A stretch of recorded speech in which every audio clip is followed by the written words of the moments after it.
Okay, welcome everybody. Thank you. We are yet again back for one of our Tuesdays. Usually we alternate between a wellness circle and then a talk. We've had to take a break from our talk and guest speakers because of switching from the in-person to the online. I think we figured it out. This is our first Insta Live also because we needed to figure that out too. Yeah. If you want to have a more interesting discussion, I will actually, let me post it here. I'm going to post the short link to join the Zoom chat, and I pinned it in the comments. Okay, good. Let me see if everything is set up all right. Okay, I think we're good. All right, so welcome. I'd like to welcome our guest, Bisma Anwar. I'm actually going to let her do her own introduction so I don't mess it up. But the first time I met Bisma was 17 years ago, somewhere there, 16 years ago. Yeah, It's been a while. So it's been great knowing her, and welcome. And thank you so much. And for those of you who don't know, Bisma is clicked in all the way from New York, and I hope things are kind of calming down. Trump, I don't think is doing too good of a job. No, horribly. All right. Horribly okay, mucked it go up. ahead. All right. Tell us about yourself. All right. So like Adi was saying, my name is Bisma Anwar. I'm a licensed mental health counselor based in New York City, and I work in Mount Sinai Hospital, and I also have a private practice where I work primarily with Muslim families, and I just do a lot of workshops in the community, and since we've been on lockdown, been doing a lot of like Zoom and IG lives and things like that to help people cope during this time, because I feel like this is so challenging, and obviously that's the topic for us today. Just kind of keeping that support going, because obviously this is impacting our mental health in a lot of different ways, and I think kind of just raising awareness and for ourselves and for others, for people around us is really important. So inshallah, I'm hoping that that's one of the things that we do today is Oh, fantastic. I want to give you a little bit of background on what's going on here. I think most of the participants and viewers are UAE based because we're a UAE based organization. So essentially we are under a soft-ish lockdown in the sense that Dubai is currently doing like a 24-hour only. If you need to go out, you need to like log in to a website, get permission. Certain industries and sectors only. Sharjah and a couple of the other Emirates are from 8 p.m. to like 6 a.m. So, and essentially it's been, I don't know, I think we're on week 4 of a soft/hard with different timings. So, and the government has been heavily pushing the whole, stay home, flatten the curve. And for the most part, I think a whole bunch of people are kind of on track. They are listening. For those of you who've been tracking the numbers, you'll realize that the numbers are kind of, I'm talking about the UAE now, are improving in the sense of the rates of what we're catching and what we're finding. So primarily, I think the issue that everyone, and well, amongst many of the issues, but I think some of the core issues that a lot of people here are struggling with is it's just being stuck at home. And and all the problem that creates. And then not being able to go out and not being able to go work and not being able to like have that physical contact. And that's just one aspect of it. And of course, the bigger aspect is the whole COVID thing. I think for at least in my lifetime, this is the first serious crisis that we've ever had to deal with. I was in Saudi during the Gulf War, and I just remember the day after we flew out because Mom didn't want to risk anything. But where we were in Saudi, nothing really kind of happened there. So didn't feel it like we're feeling this. So this is kind of just, it's like next level.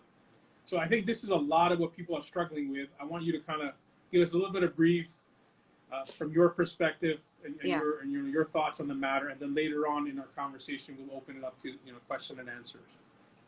Yeah, I think that sounds really good. I think you guys are doing a great job over there. We totally messed it up here in New York because our numbers keep rising, and it's a pretty sad situation. But I think we are all in this together. And I feel like kind of having this sense of community, even in the midst of all of this, like staying home doesn't mean that you need to isolate yourself socially from other people. So, kind of trying to keep that in mind, that we're all experiencing different emotions and things like that. And that's all okay, to be able to like have like fear and anxiety, around contracting the virus, or, being exposed to it, going out, right, limiting that and staying safe. We're experiencing depression, sadness, low mood. I think it's important for us to check in with ourselves, like what are the emotions that are coming up for us? Because each of us will respond differently, and our emotional state will be different. But I think having awareness and that introspection piece is really important. To be able to just acknowledge our feelings is really important. So trying to think about like, how do I feel right now? Checking in with yourself. Am I feeling sad? Am I feeling depressed? Am I feeling really anxious right now? A lot of people are experiencing disruptions in their sleep. That's coming up. And I feel like that's also sort of unconscious, because that anxiety is sort of manifesting in that way. And then people are staying at home, working from home. So there's a lack of structure. There's a lack of boundaries. So it's like all these things are impacting us. And so I feel like we need to, have those like tools and learn better ways of coping. Oftentimes we'll engage in like negative coping skills, and we'll be like on, our laptops and computers till late at night, or we'll watch too much of like the news reports and the numbers. Those things are going to add to our anxiety. So I feel like it's also kind of recognizing what is triggering our anxiety or our sadness or depression. There will be feelings of irritability, frustration, maybe some anger. So if you're experiencing those things, it's important to think about like, what can I do to make myself feel better, as opposed to sort of continuing to engage in the things that are making it feel worse. So, so I'm going to would ask everyone to kind of think about, are you having disruptions in your sleep? Is it really hard for you to sleep? So trying to do some, I think, like relaxation before bed, trying to use some like meditation or deep breathing, maybe some light yoga, reading, or, even like journal writing, things like that. I feel like those things have been really helpful in regulating sleep. And then thinking about your appetite, right? Like your eating habits. We're at home right now. We're not really moving. A lot of us are not really, in our day-to-day, we're more active. Maybe we exercise more. The motivation is also really low for us to engage in those things. So I think kind of trying to tap into, what will make us feel more motivated. And that's kind of goes back to structuring our day in a better way. So trying to think about like, what can I do? What time of the day can I exercise? Can I set a time aside for that?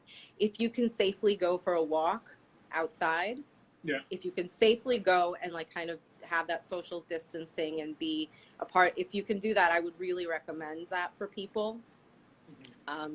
In New York, like people are still doing it, but it just depends on where you are and if your ability to be able to sort of say, but like being out in the fresh air, it can be really rejuvenating and, kind of help with that. Exercise also actually helps with the sleep cycle.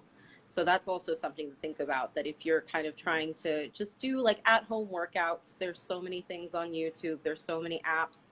A lot of apps have gone free for some time also. So it's just a matter of like kind of like a quick Google search will bring up all these things actually. And it's very easily accessible, I think, even to you guys in the UAE, as well as here. So, just to kind of recap on what you're talking about. Sure. I hear you 100%. I like what you're talking about. So, you mentioned we need to kind of think about and of all the things we do, and we need to kind of put structure back into place. And in that structure, we're looking at improving our sleep. We're looking at improving our diet. We're looking at some sort of exercise. And what do you recommend in terms of how we can get that going? How do we get started? How do we not just sit on the couch and just stare at Netflix? until the Netflix guy says, "Are you still there?" And you're like, "Yeah, bro." 3 more times I'm here. Right? Or by the have way, you guys, seen?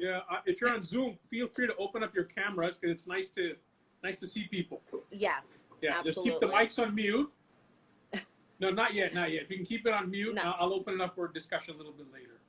Mm-hmm. Yeah, yeah. It's always nice to see people. Yeah. Absolutely. Yeah. Yeah.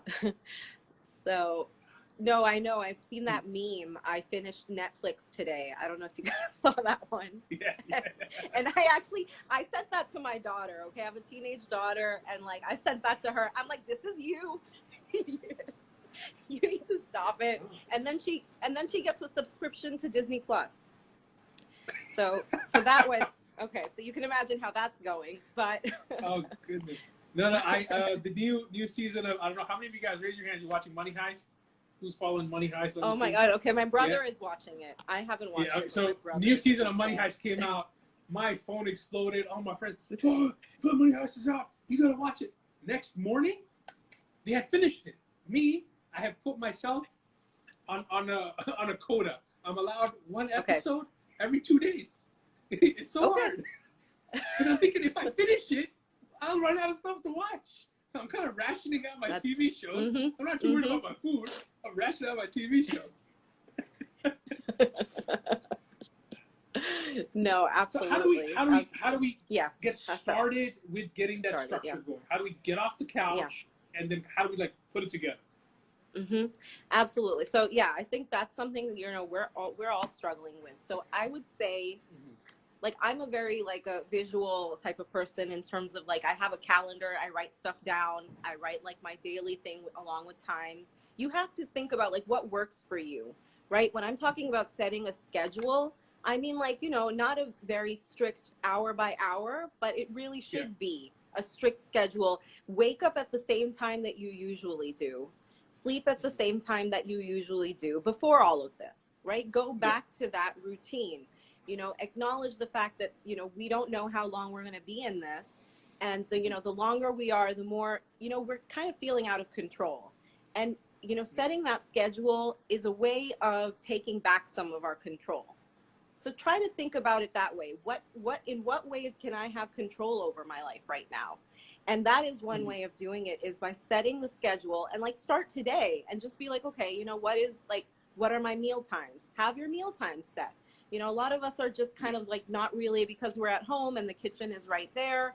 I'll just like pop in, whenever I feel hungry. But then what's happening is that you're maybe like snacking or having more junk food. The anxiety sort of leads to you maybe like you crave sweets more. Right, exactly, right? So we all are struggling with this. Like, so guilty. I know. I mean, listen, I struggle with this myself, and so it is very hard. And some days are not going to work. Some days are going to be harder than others, and it's going to be harder to get off the couch, and that's okay. But if you have like 5 days, you did really well. On the 6th day, if you said like I just can't do it today, I will be like, that's fine. But most days, please try to have your schedule set with sleep and with eating. These are like 2 basic things that I think a lot of people don't connect with mental health. And they are like a big part of your mental health. So, remember that is something that you need to focus on. And then at the same time, try to think about like what are things that are, yes, we all, love watching TV shows and things like that. But what are some other things that help improve your mood? And for you, you might be someone who likes to socialize with other people, and it's very hard to do that right now. So check in with your friends, check in with family members, have like a, either like a call or a Zoom or FaceTime. There's like so many ways to connect now. So pick a way of doing that. Set that check-in time with your friends and family, once a week, twice a week, whatever it is that works for you. Do a game night. People are doing a lot of that. So try to like kind of like change things around, work with what you have. Again, like I was saying, like exercise is another one. And then kind of limit your consumption of like the news and TV. Like you were talking about like having your quota and saying, okay, like I did this, I watched it. Now I'm going to go like read a book. Maybe you'll do some like journal writing. I think I really recommend right now is like engaging in gratitude. What are we grateful for? Because right now we're so focused on the negative stuff that's going on. It's really important to think about, like, what am I grateful for? I'm grateful for the roof over my head. I'm grateful to still make a living. I'm grateful for my family and friends who are okay. I'm praying for the people that are not so great and okay, and I'm trying to, maybe you're trying to help them or give support to people that are not doing so well during this time. I'm grateful that I have food and I can get access to food. So, whatever it is, everything, when we engage in gratitude, we're sort of shifting our perspective from, the negative to the positive, like automatically putting ourselves in that mindset. And it is a lot about mindset, because there will be days when it's so easy to go into that negative space and have all these anxious thoughts. And, you kind of like spiral sometimes. It's going down the rabbit hole, right? But you want to pull yourself out of that. I like what you said right there about spiraling and kind of going down this rabbit hole. I think all of us are guilty of that. All of us do that more often than we should, or, you get what I'm saying. Yeah, how do you, absolutely. A lot of the times, I talk to so many people, myself included, I don't realize that I've started going down until it's already a little too late. Yeah. What's the strategy to, like, two questions I want to ask you here. How do I catch myself early?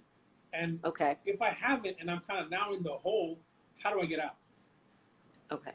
So usually we all have what I call triggers, right? We all have some things that kind of like hit us in a way that it puts us in that negative mind space. It could be an interaction with someone. It could be something in our environment.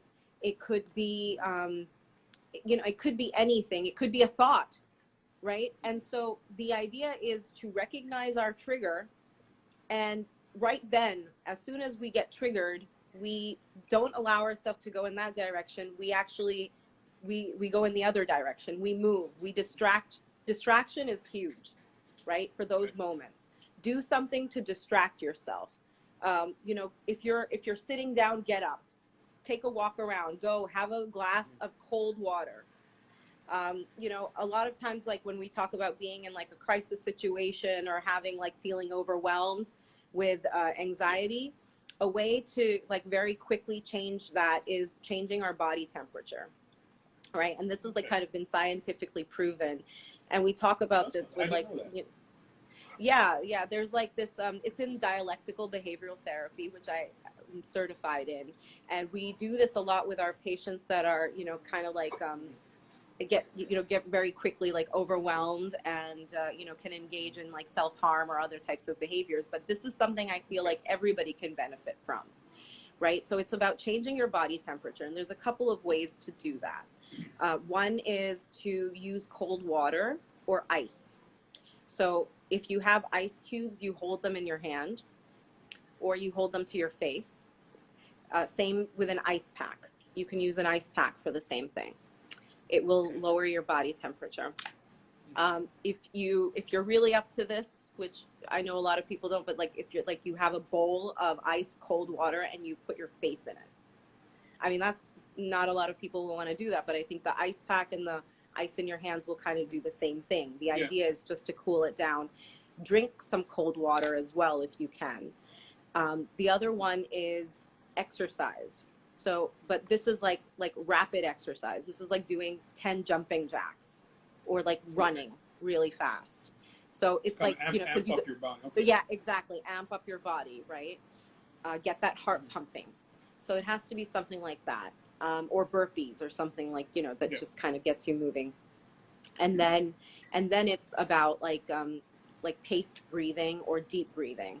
So being able to kind of really engage your breath in whatever way you want to. But the idea is that, that inhale and then the exhale is a little bit longer than the inhale. And then trying to just sort of, you can use a guided meditation for that, or you could just do it on your own and count to 10, just kind of do like a few deep breaths that way.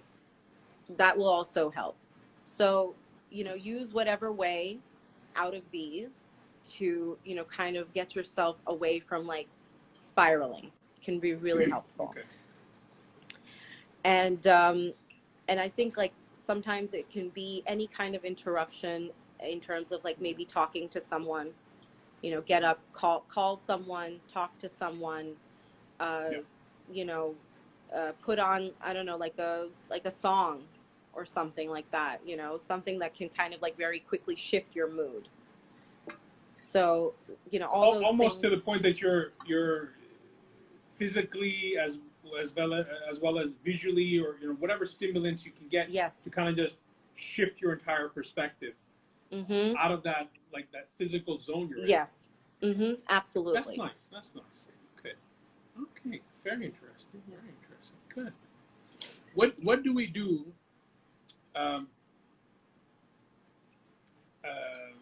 I lost my train of thought. What I was trying to get to is, you know, we've talked about what are the different techniques you can use to help kind of structure your day. We talked about when you start spiraling and how to get out of it, or how to catch yourself, and what are these, you know, these things.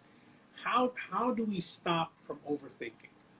I mean, a lot of discussions I've had, I'm talking to people, and I'm like, bro, what are you talking about? Like, where'd you come up with this? So I know we limit our information that comes in. That's a nice way. We filter the news. Yes. We only give ourselves whatever 10 minutes, reliable sources. All that's great. Yeah. But then your brain is kind of just thinking, like constantly trying to. Yeah. And it just kind of takes you somewhere else. How do you stop yourself from overthinking? You could take the smallest thing, and by end of day, it's like a snowball effect, right? It's like this small snowball that turns into the avalanche. Yeah. Yep. Absolutely. How do you catch that? How do you catch that? You know, I think part of how to catch that is to, you know, now I lost my train of thought for a minute. Catching the snowball. Yeah, catching the snowball. I know, right? Catching the snowball. Oh, so we do what I will call reality checking. Okay. Reality check. So give yourself, when you're starting to, you know, the snowball starts to like kind of come down the hill, give yourself a reality check and be like, okay, stop this for a minute. Like, let me just kind of examine this thought that I'm having. Is this a realistic thought? Is this like real? Can I prove this? Is there proof for this? Is there proof that I'm thinking about this?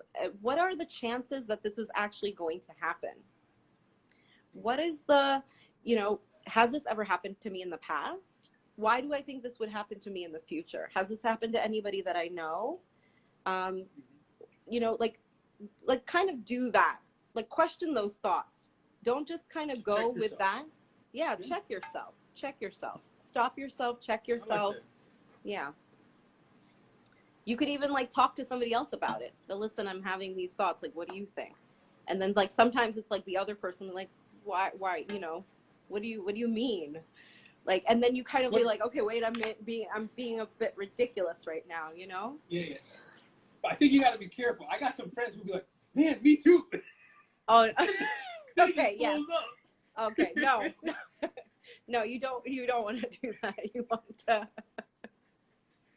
If you have a therapist, listen. If you have a therapist, then talk to your therapist, or you know, talk to your like, I guess, more grounded friends. Let me.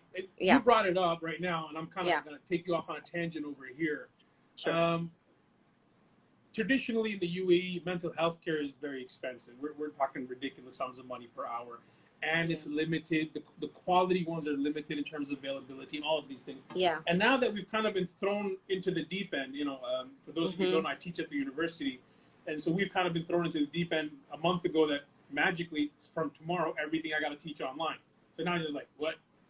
But having this whole online thing, and now people are so much more comfortable with it. What's your opinion on online therapy? Go, no go? What do we look out for? How do we know this is legitimate or not legitimate? Or I mean, So I do a lot of online therapy. Actually, I've been doing it for the past couple of years. So this transition for me was actually okay because I had been doing it in my private practice, and I do it through an online, like a portal, if you will, and it's called Talkspace.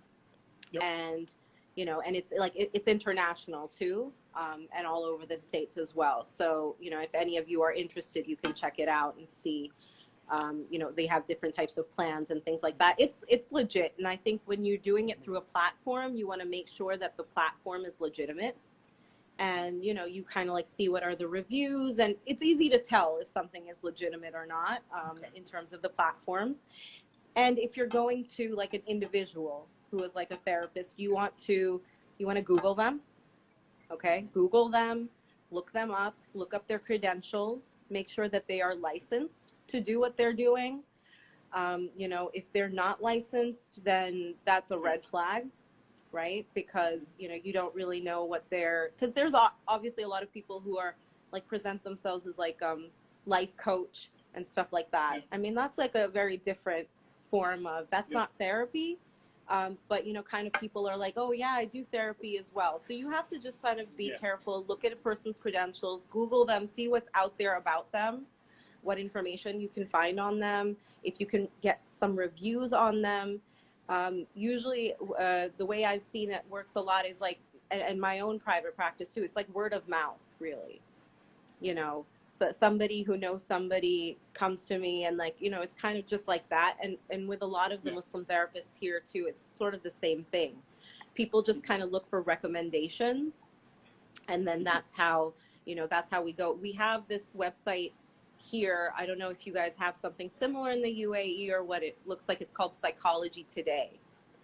And it has like listings of therapists and social workers, psychiatrists, psychologists, and you can kind of filter according to your zip code, your area, your state, all that stuff. Well, we're very tiny in the UAE to begin with. We sadly don't have such a directory. We have directories for hospitals because all the doctors and the mental health workers will work under a license from somebody. So we don't have like open freelancers kind of floating around. It's a lot of it is government regulated.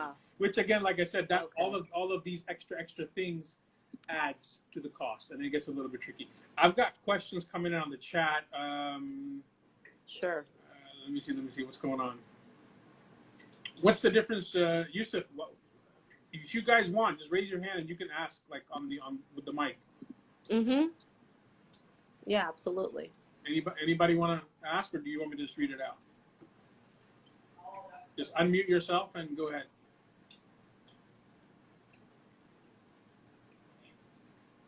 Good. Yusuf, yeah.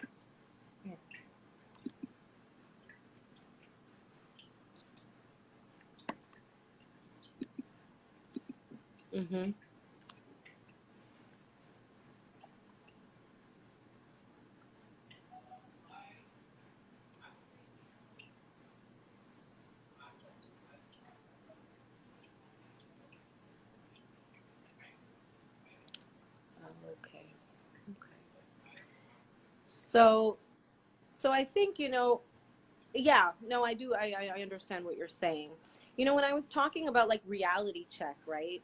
That's kind of what you're trying to question and see, like, is this a realistic thought? And if it's a realistic thought, then, you have to sort of think it through in like a better way, though. Not in a way that causes you to feel more anxious and more stressed out. And sometimes there are certain things that we worry about.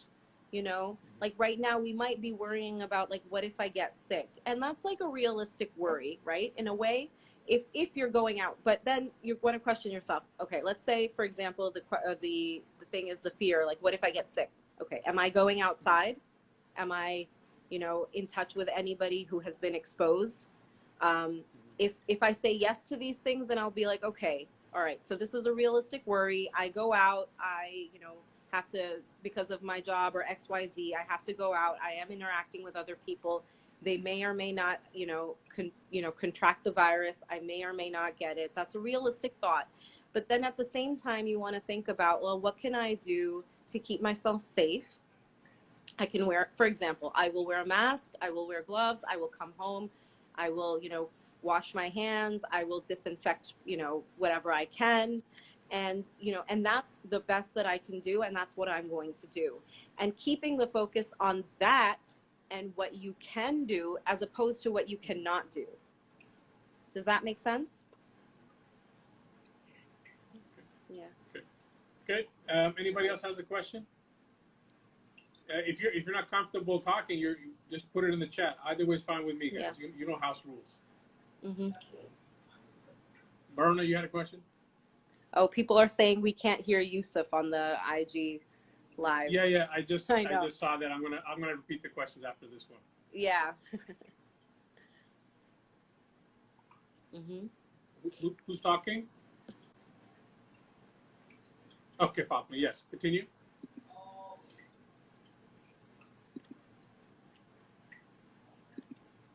So Fatma, yeah.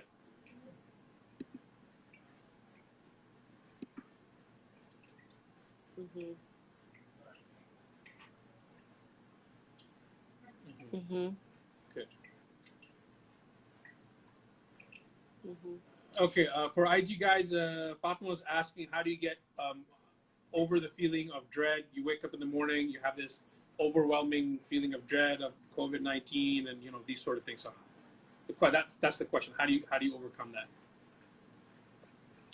So, I think acknowledging that we're all having this sense of dread and that it is really hard to, I think, feel really motivated or very productive right now. I like, and I'm kind of telling everybody this, all of my patients, I'm telling them this, that listen, this is not going to be the time when we're going to be like super productive. We're staying at home. So like, I will do X, Y, and Z training. I will become certified in this. I will like learn a new skill. It's not going to happen. Why? Because we're in survival mode. We're in survival mode, and we are dealing with, there's like our baseline is anxiety. That's our baseline right now. And we're living with that day in and day out. But then also kind of acknowledging that there's no benefit in us continuing to feel that anxiety 24/7, because otherwise we will not be able to do anything at all. We'll feel very stuck with it. So in order for us not to feel so stuck on this, we have to sort of keep going, right? Like coming back to sort of what I was talking about with structuring your day and trying to think about, what do I have control over right now that I can kind of, take control of and try and do. Bisma, I think part of this is also, it's human nature. We talk about whenever you're faced with something life-threatening, the standard response is fight, flight, or freeze. Yes. So this is what we're feeling, and then fight, flight, or freeze, and you're telling me stay home and chill. So it's so counterintuitive in a lot of people's heads. It is. Yes, absolutely. Interesting. Yeah, it really is. Yeah. I've got another question. Let me read it out. What do you do when you're stuck at home? Actually, a couple of questions. I'm going to mix them here. What do you do if you're stuck at home with family members who you do not have a healthy relationship, or they cause you additional mental stress and anxiety? How do you kind of manage that? Yeah. So that's actually something I've been hearing a lot as well. And I think the important thing is to try and have some boundaries. Obviously, you're all living in the space. You can't go out. So I think trying to minimize your interactions with with that person, and trying to just kind of keep the conversation light and, kind of maybe on the surface. If you're like talking about like, oh, what do you want to eat? This and that, kind of just keeping it very surfacey, not allowing yourself to get into like long conversations, and then having some boundaries. So if you have your space, you have your room, you spend your time there, you do what you have to do. And maybe you call people that you feel are more supportive and that you can connect to. If you have a sense of like wanting to talk more and connect more. And then also kind of realizing that, okay, we're stuck, we're kind of stuck in this situation. Let's just try to, communicate in the best way possible. Allowing your, like, also kind of like managing your own emotions around it. So if this person sort of maybe says something to you that you would normally find triggering, and you would maybe like, it would escalate the situation, don't let yourself get provoked. I would say just try to like kind of calm yourself and manage your emotions and think about the fact that you don't have a lot of outlets right now. And this is the way the situation is. So then you can kind of like, remove yourself, like walk away, as opposed to getting more into it, which might be what you did previously. Walk away from the situation, just sort of take a break from it. Let the other person know too that, listen, I don't want to argue. I mean, we're in the middle of this right now, and let's not argue. Let's just try to, depending, obviously, there's a lot of context here, right? When you kind of think about like, what is the relationship, and, who is this person to you, and kind of all of that. But I would say just trying to like kind of limit your interactions in whatever way you can, and trying to keep them very like neutral as best possible. And would space be a factor in contributing? And at the same time, if you have more space, like if you were to just physically have different spaces that you would occupy. I mean, I know a lot of I've got friends who are both the husband and wife are working, and now they're like on top of each other. This person got their job, and this person got their job, and then they're like 2 kids running around crazy. So they've created like zones in the house. So this is my zone from 8 to 5. This is your zone. You don't come into my zone. I don't come into your zone. And then as if it's like a physical, virtual, I don't know, office mix mashup. Yeah. And then they kind of meet for lunch and, hey, how's it going? Good. How's it going? Good. And then back to their little zones. So maybe something like that you could think about. And I don't know, there's different things, but like you very rightfully said, there's a lot of context. It really depends on what the situation is. Yeah, like you're talking about, like that situation, a lot of people, like the spouses and things like that, it is sort of, but yeah, space, I think, like, is an issue. I would think for you guys, hopefully space is like lesser of an issue than it is for us in New York, where everybody's in tiny apartments and we're on top of each other. But yeah, for the most part, I think what you're saying is the best way to go about it. Guys, dropping some more questions. Okay,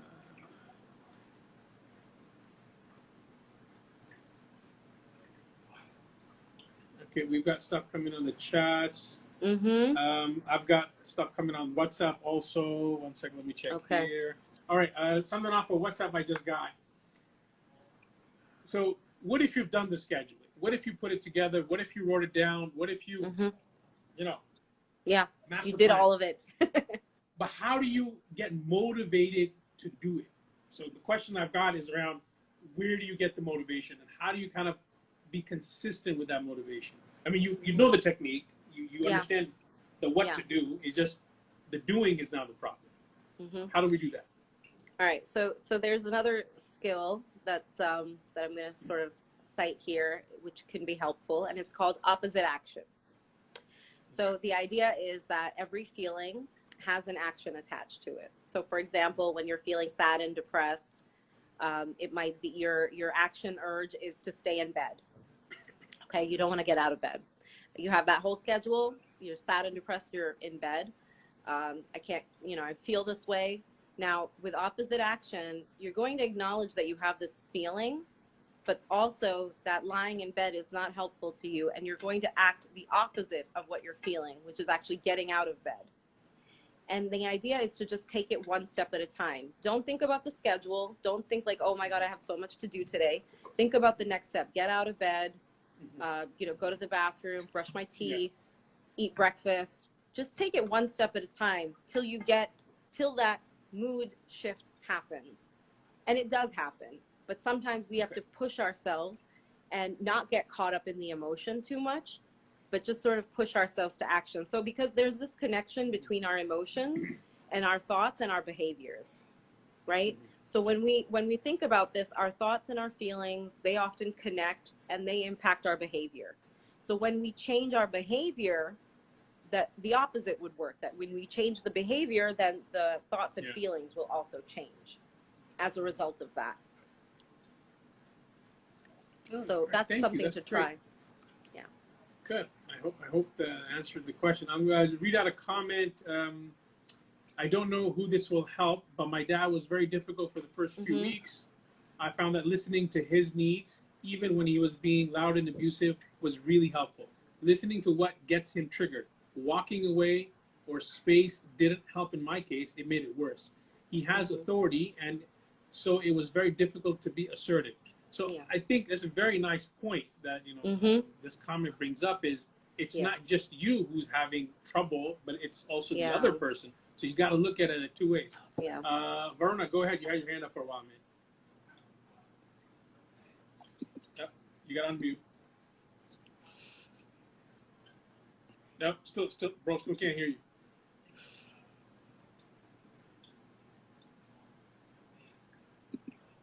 Nope. Yep, now we got you. Okay.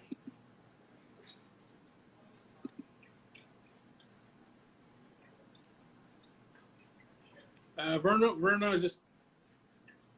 just asked a question, guys, about at what point do you start avoiding your triggers and start working to fix them?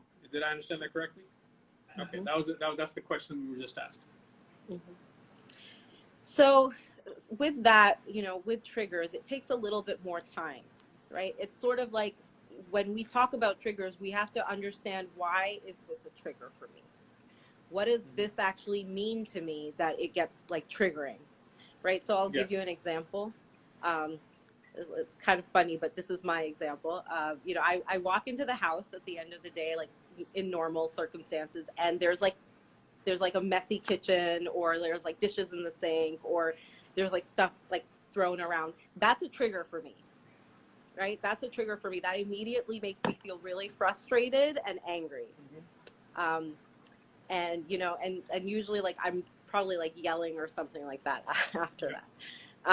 So that's my trigger. Now I understand on one side that this trigger is because, I'm like really tired at the end of the day. The last thing I want to deal with is to clean the house, right? And that this is sort of like an interruption in, what should be like flowing. Like you come at the end of the day and you're in your head, you're like, I'm going to relax now, right? And that these things are a way of like reminder that I can't relax, that I still have stuff left to do. And so that's like my immediate trigger. And that's why it's triggering to me, because I feel all of a sudden now I'm feeling out of control. So I think for me, the idea would be that I can acknowledge that, yes, things are not always going to be perfect at home, and that's okay. And that I don't have to immediately jump in and, fix these things, that I can like let it go for a while and like just, kind of focus on myself, do what I need to do to like sort of de-stress from the day. And then I can always come back to this, and I can ask somebody for help, and I can like do something together, and that I don't have to act out on this anger and frustration that I'm feeling right away. It doesn't really do anything for me. It doesn't really help. But do you see what I'm saying? Like you kind of have to look at like what's underneath. There's always something underneath the trigger. There's always a reason why. And so once we kind of tackle the reason, then we're able to like kind of let go of that as a trigger. Yeah, but it takes time. This one takes time. Yeah, it's not an easy one. Good. Bernard, did that kind of get you the answer you're looking for? Okay, great. Nice, guys. Other questions, guys? I'm just going to quickly run through scroll up and down all the different chats.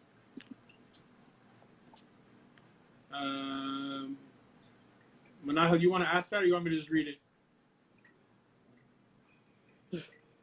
I'm not good with sign language. I got this one. Okay, I'll read. I think that means I read it. Okay. I feel that a lot of motivation comes from the short-term goals we've set for ourselves. With the current situation, all short-term goals are on hold or possibly canceled. How do we accept this and still be able to be positive about the future? So that's a good question, and I think I would ask you to maybe try to change some of your short-term goals to things that you can actually do during this time. What are some short-term goals that you can set that you can still achieve during this time? And there's going to be certain things that you can still do, right? Like we've kind of all gone digital with our work. Things that they told us that we could never do from home, we're now doing from home. So there is a way to sort of think about what is my goal and how can I achieve it during this time.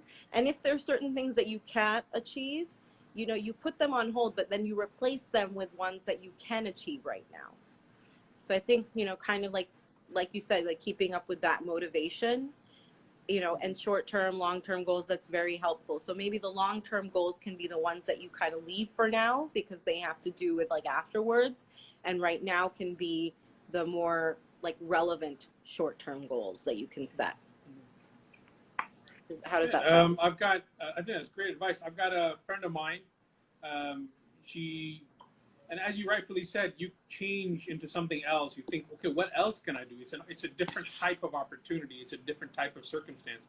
So a friend of mine, she started her little cooking blog, Insta page thingy. And I find it so inspirational because she does like vegan stuff and I'm carnivore straight up. So then I look at, we were discussing brownie recipes and she goes, you can make brownies without eggs and without butter and without sugar. I'm like, what's left? Yeah. There's nothing left. What's left? And she's like, you know what? I'll make it tomorrow. She made it. She posted pictures. She posted the recipe. So I think a lot of it, you're very right. It's not just about what do we do with our short-term goals. Think of it as a pivot. It's a pivot. If we kind of simplify it in our head and we say, okay, this is a pivot. Situation has changed. Circumstances change. What do we do?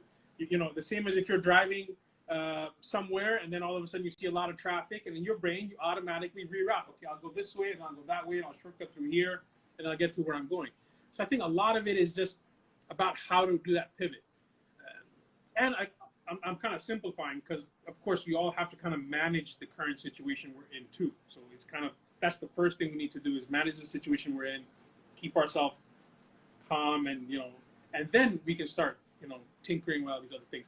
I am weary of time. We have a little under 10 minutes left. I've got a question on WhatsApp.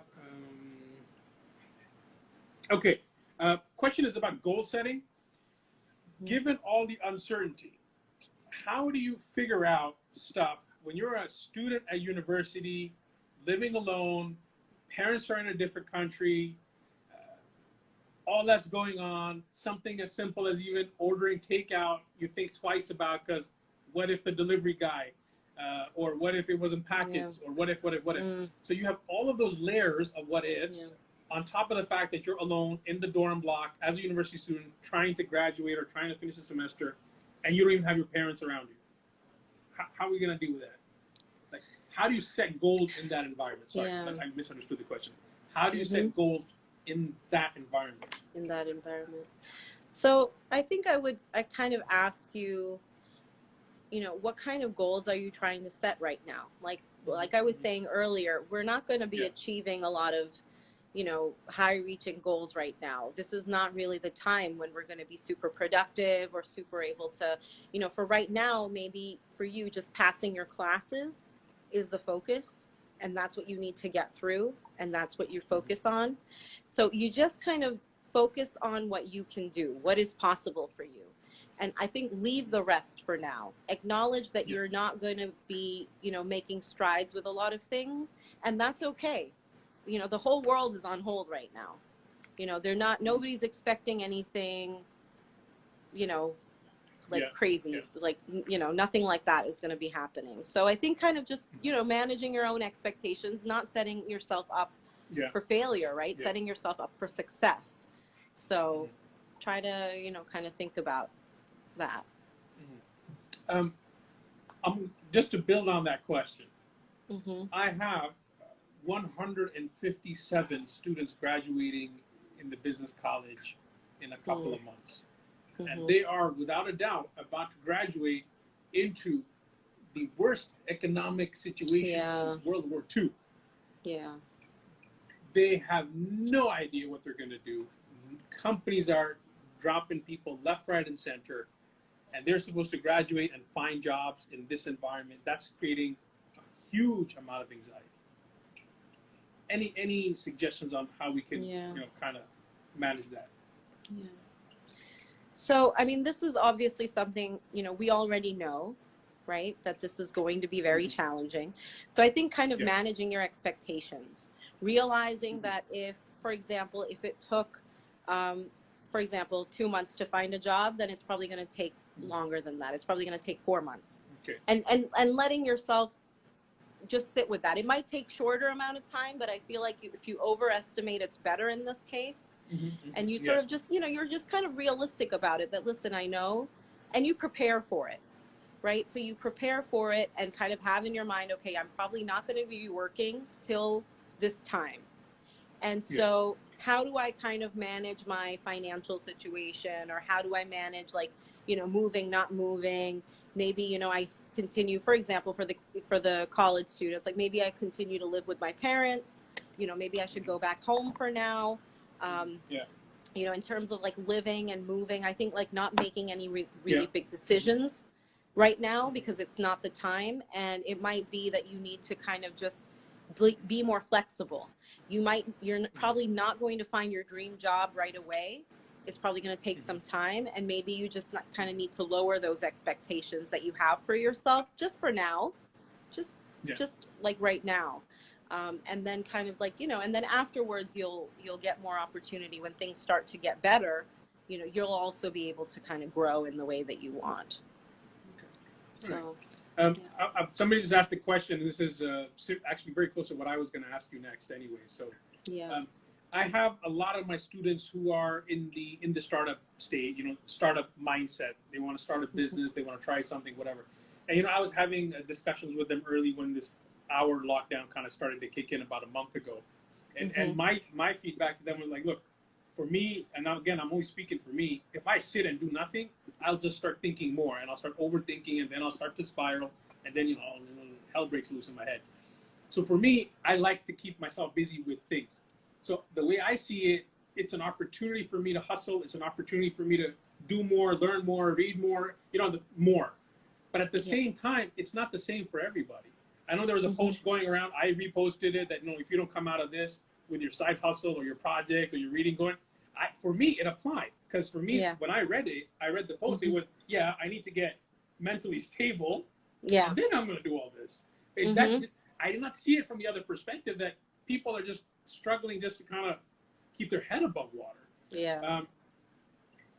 They are. There's a feeling of underachievement. And I think this is the gist of the question that I've got from the person who just messaged me. How do you address the feeling of underachievement, given what's going on around you, especially if you already have you know, an anxious personality? So, you know, it kind of goes back to that reality check, right? That acknowledgement that we are, you know, in this situation that we've never seen in our lifetime, and, you know, hopefully we never see again, and that this is going to be really hard, and accepting that, acknowledging that, like, really, and that we are just surviving. I mean, that's it. Survival is everything right now. And so on top of that, if we can do something, that would be great. But most of us are not going to be able to do it. And I think that putting too much pressure on ourselves is just very counterintuitive right now. I think that's just setting yourself up to kind of spiral and keep feeling really anxious and stressed. Think about what do you have control over. You know, work on your day-to-day. Sometimes it's like taking one day at a time. That's it. You just take one day at a time. When you're really struggling, just think about today. Think about what you want to do today. Do that. Focus on that, and then that's it. You know, and don't overwhelm yourself with too much of like that long-term thinking, because it's a trap. It's like it's really just going to like not go anywhere. So I think we have to just kind of be easy on ourselves and let things go that we normally wouldn't go, like let ourselves go. But I think right now is a very special circumstance, and we have to understand. So I think, you know, the advice that I had given, you know, both my students who were kind of already amped up and ready to get stuff going, and the ones who were like, I can barely manage to breathe correctly on a given day. And I thought, like, I'd stop. One of the things you need to do is stop measuring against each other. First of all, you shouldn't be doing that anyways. Everyone has their own pace. Everyone has their own goals. It's your own yardstick. You measure against your own yardstick. But like you very rightfully said, given the time now, you have to even adjust your own. So for some of you, it might be, you know what, I just want to kind of slow things down. I just want to just start to breathe right first. And then we'll see the rest of the stuff. And for some of my students, I know how their brain works, you know. And I'll give you my example, and some of them are very similar. I know that if I don't give them something to do, or if they don't have something to do, they're going to just end up in a disaster. So they need to kind of be occupied in that way. So I think to each his own, and they need to understand exactly what's going on. I've got more questions coming in on all three of the forums, but we are out of time, guys. Yeah. I'm gonna cut it here. I wish we had a little bit more time for discussion. Maybe Bisma will come back in a couple of weeks again, and Inshallah. we'll have more chats. And just to kind of put it out there, Bisma is also she serves on the board of our advisors for mental health AE. I'm very, very, very glad and proud to have her on the board. Yeah. So that's absolutely fantastic. Yes. What I will do for everybody is I will post on our Instagram a little Insta business card thingamajiggy for Bisma. So if you want to get in touch with her, you are more than welcome to drop her a message. I'll post her Insta and her whatever great, it is. You know, I'll make a nice looking little Insta business card and I'll put it up there for you guys. All right, thank you. For those who are not already following us in the chat box right now, I've dropped in the website, Meetup, Instagram, and on our WhatsApp, it's not a chat group, it's an announcement group. So if you join it, you basically get the announcements directly in, and there's no 3,000 messages to wake up to every morning. Yeah. So sorry, guys. I know I got more questions pouring in everywhere. I know. Hold on to them for next time, and maybe you can even reach out to Bisma and have a chat with her again. Thank you so much. Absolutely. It has been a great pleasure to host you, and definitely looking at having more sessions with you. Inshallah. Oh yes, you're welcome. Thank you, guys. Thank you. Thank you for tuning in. All right. Take care, everybody. Yeah. Bye-bye. Stay safe. Stay home. Yeah, safe. But you're not alone, yeah? So use the Zoom, Google, House Party, whatever. Yeah? Take care. God bless. All right.